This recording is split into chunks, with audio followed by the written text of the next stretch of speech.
Welcome to Disrupt Education. I got Bryan here with us. Bryan, thanks so much for hanging out with us on Disrupt Education today.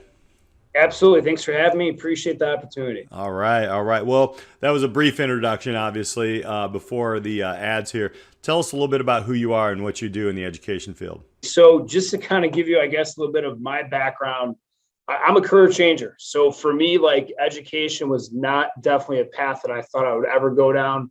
To be honest with you, my experience in high school was an interesting one to say the least. I think what kept me in the mix was playing athletics and being involved with different sports, football, wrestling, and did the whole college thing just because everybody else was doing it.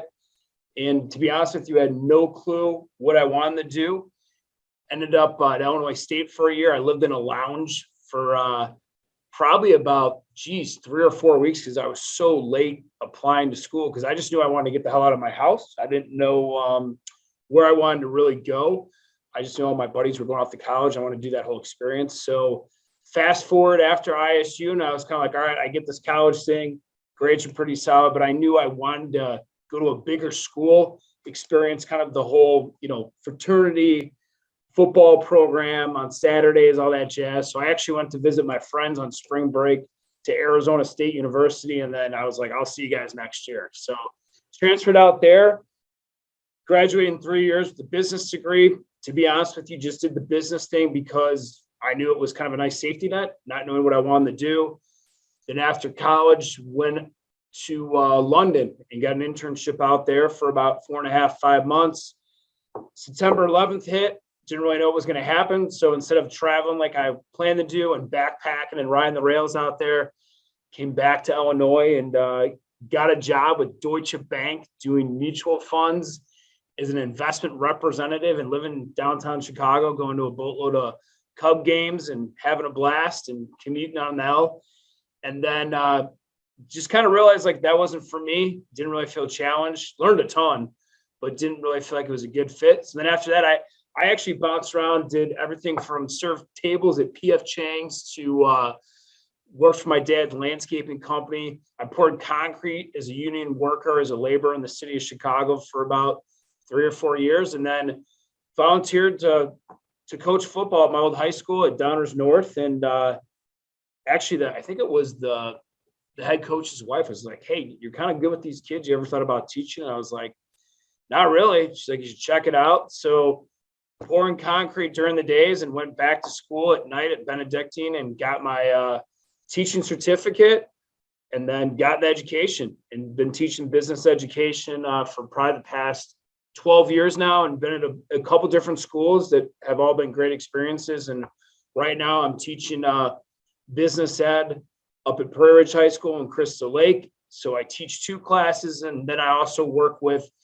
our industry and careers division in wellness, overseeing and collaborating with the teachers in those areas as well too. So that's kind of where I'm at. I love the path. I mean, we have so many similarities.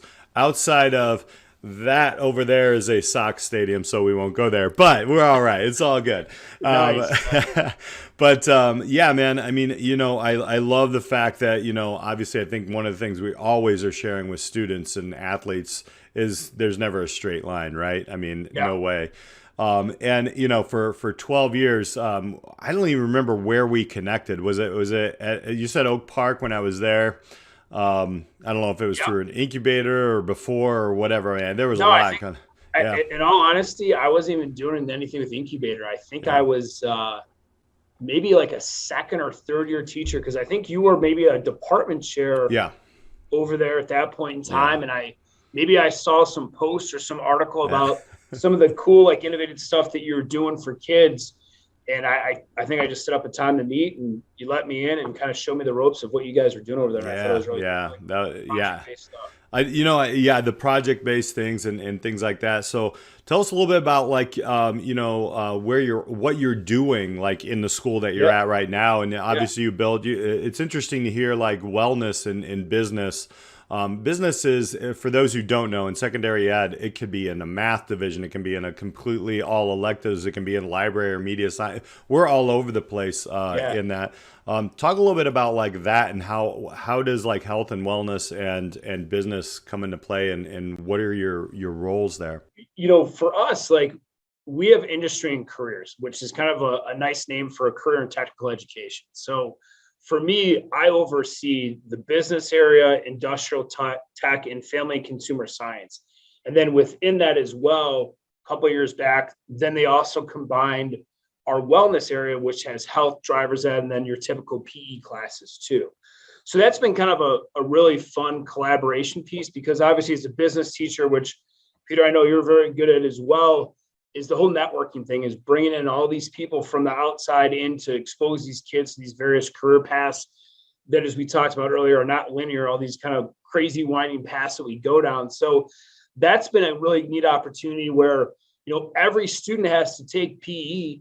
So, if there's a day that we got, for example, something going down where there's graduation practice or there's a blood drive, that's been a great opportunity where we've brought in guest speakers to get up in front of all our PE kids and give them some talks about business, about the medical field, sales, you name it, military, like we kind of, the trades, throw everything at these kids to just get them exposed and, in that captive audience that we can create there. And then as far as for me, like, I only teach 2 classes, but I teach marketing and in an entrepreneurship course. We have the business incubator course here. And, the big thing for us is just connecting kids with professionals. I think that's what we hang our hat on. And I know for me, like when I was in high school, like I mentioned earlier, I had no clue what I wanted to do. So one thing that we've even been doing more of, kind of an initiative we have with our division, and we've had 2 teachers in industrial tech in our work program that have done a phenomenal job pushing this. Now everybody's starting to do it. Is we have the kids do job shadows. So if you're in our marketing class and let's say you want to be an engineer or you want to be a carpenter or you want to go in the sales, like it doesn't matter, like just whatever you're interested in, go out and check it out. So the kids go out. It's almost like a glorified field trip personalized to them. And then they come back and they do a presentation in front of the class. So it's a win-win for everybody. And then, we have like part of the presentation is, would I do this? Yes or no, or even a maybe.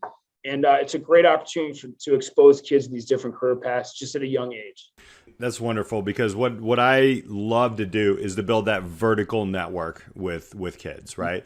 They all know their friends and everybody's kind of on the same level. So that's their horizontal. But when they get to see and feel and actually experience something outside of school, how hard is that to get, like you said, about 4 personalized trips and everything? How do you guys put that together? Is that just kind of going on like the field trip forms and how do the kids choose them? Do you match them? What does that look like? Because that's very interesting.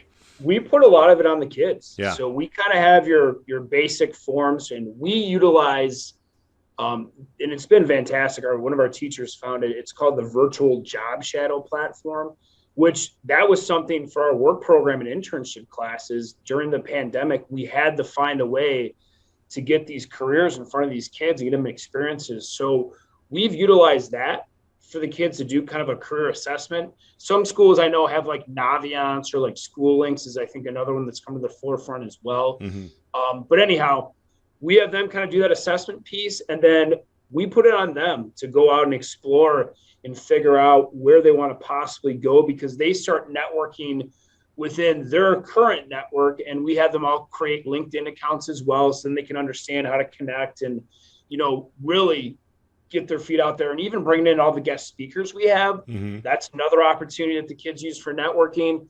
And then we have a form they fill out through the dean's office to get them excused for the day, similar like a college visit. And they go out for either, a half a day, full day. And it's pretty much all on them. Communication, we have a template, whether it's for a phone call or for an email. Mm-hmm. But we really try to put it all on them, because that's part of the package deal of like, hey, you're going to have to do this at some point, because we all know how important it is to network. And it's not what you know, it's who you know. We're trying to get that in the forefront right away for these young kids. Yeah, that's and I love that approach of putting it on them. I think there's a lot of trouble, I would say, a lot of challenges, if you will, about like accountability on youth, right? And taking ownership of their own education. The pandemic just opened up a whole box of fun challenges. I call them fun challenges. You read Twitter. Absolutely. You read Twitter these days. Not a lot of people are having fun, but actually, I bring it on, right? Like it's something where, okay, well, now we're just exposing some of the things some of the holes that we had in education and such. So talk a little bit about, like, you teach entrepreneurship. Is it like an intro class, and then they go into like an incubator program, or what does that look like? Because I know I do an intro class, and that's basically all we have. So so what we have, our business track in a quick snapshot is we have our basic intro to biz class, which we do expose them to entrepreneurship in that. But we definitely have the incubator flair just to introduce them to the concepts of the bug me list and the lean startup process. Mm-hmm. Then typically kids will take like a marketing or accounting. And then when they're a senior, that's when most students take our incubator course. We do occasionally have like one or two juniors, but it's predominantly seniors. And I would say it kind of ebb and flows. Like, last year we had a great number of females that were in the class, but this year we only have one in one section. We have 4 or 5 in the other. So that's an area that it seems like some years it's really high and some years it's low. And we try to bring in, male and female speakers to help out in increasing those numbers, because we all know how important that is. Yeah. But as far as that goes, that's kind of our capstone course. And then after that, we have internship, which is a semester course where it's similar to work program, but the kids are doing more stuff on the front end in class, and the last 6 or 7 weeks is when they go off and actually do their internship. Ah, I see. So that's kind of, I guess, the kids that take that type of course for us. Got it. So, I think one of the biggest challenges that we have, and I know we're in Illinois, but I think it's nationwide, is all these like graduation requirements that keep stacking on students, and how do we navigate those? And I don't think they're all bad. I just think that, there's a challenge of getting these things together, and the arts and business and music and all these different kind of electives that wrap it together are challenged. I mean, we have to come up with different ways to kind of connect. So I'm going to ask you the big question, as now you're like, Bryan's the lawmaker, right? And you have a shot to kind of change up the way that education looks.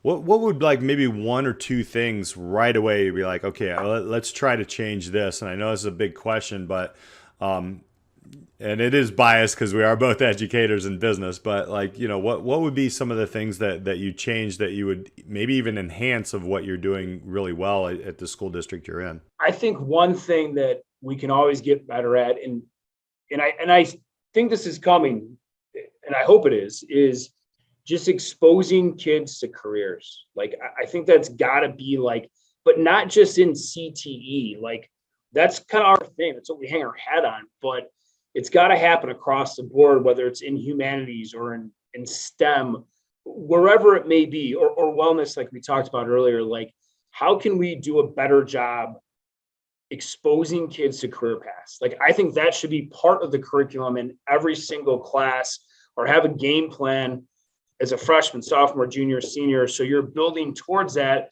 And I'm not saying like when I'm a senior, I should know exactly what I want to do. Like, I mean, I know there's some days for me that I'm so kind of like, do I really want, is this what I want to do? Like, I don't know, but at least the kids get exposure and they learn from professionals too. It's one thing to actually take an assessment online and be like, all right, cool, I got that done, check it off my list.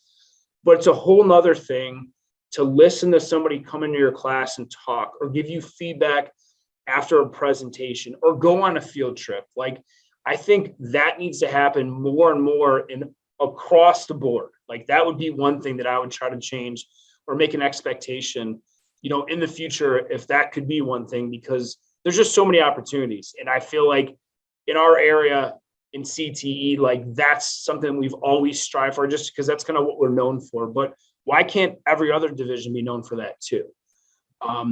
And I think the other big thing is just, I know you mentioned graduation requirements. Like, I'll tell you, like, and I don't know if I'd make anything a graduation requirement, but just, I'll tell you, these job shadow experiences, having these kids do that, because every kid's different. We all know that they're busy with schedules, whether it's work, whether it's athletics, clubs, activities. Like, having that be a requirement where the kids have to do some type of career experience as a junior or senior, so they have a better idea of what they want to do, or more importantly, what they don't want to do. But then understanding, like, again, all these crazy paths. So maybe from doing these experiences, they end up with some type of mentor that they can lean on and talk to and get advice from as they go whatever path they go down. Yeah, those are two very good things, and thank you for sharing those. As I'm listening, I'm hearing like Bryan as a youth, like screaming for this. Like, this would have been something, right? It's the same for me. I mean, I didn't quite sleep in a lobby, brother, but like I was pretty close to, because I chose way late and, just jumped in on something and whatnot. And I think, go ahead. Sorry to interject, but I think the other thing too, man, it's like, it's money, right? Like, don't get me wrong. Like, I had a great college experience. I wouldn't change it. I mean, I'm glad I got the opportunity to go out to Tempe, Arizona and do that whole thing.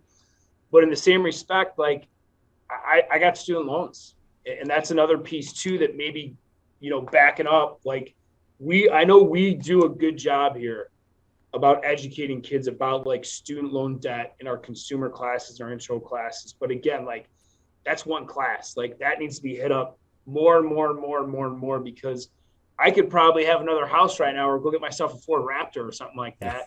But I can't, because I'm paying student loans, just like my wife is too right now. And, that's on us. Right. But it's on me now too, to help out the future, so they're better educated than I was.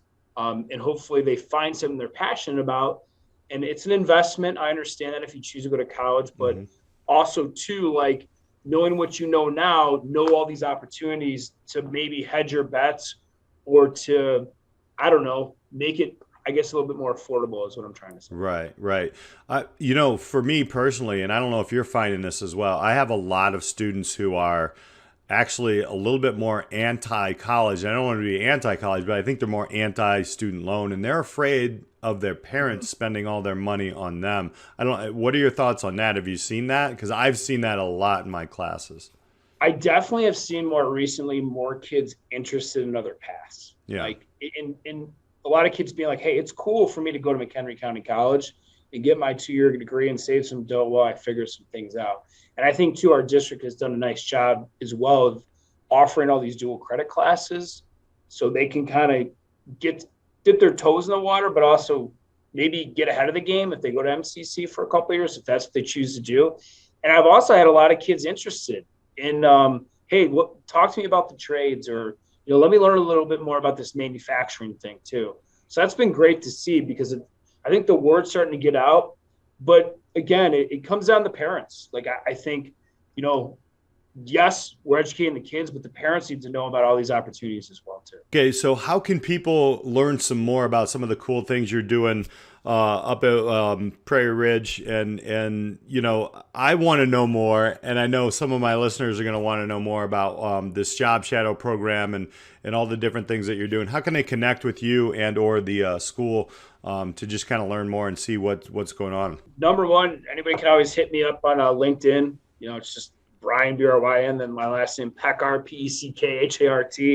We also have a PR industry careers handle on Instagram, as well on Twitter. We usually do a really good job of trying to get some stuff out there and promote that.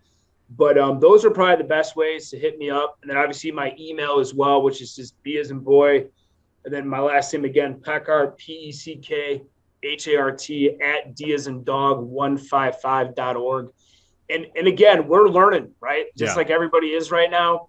But I like the way you phrased it earlier. Like, we have all these fun challenges. And I really think, like, for us, man, like, the pandemic was tough, but like, it sure created a lot of opportunities for us.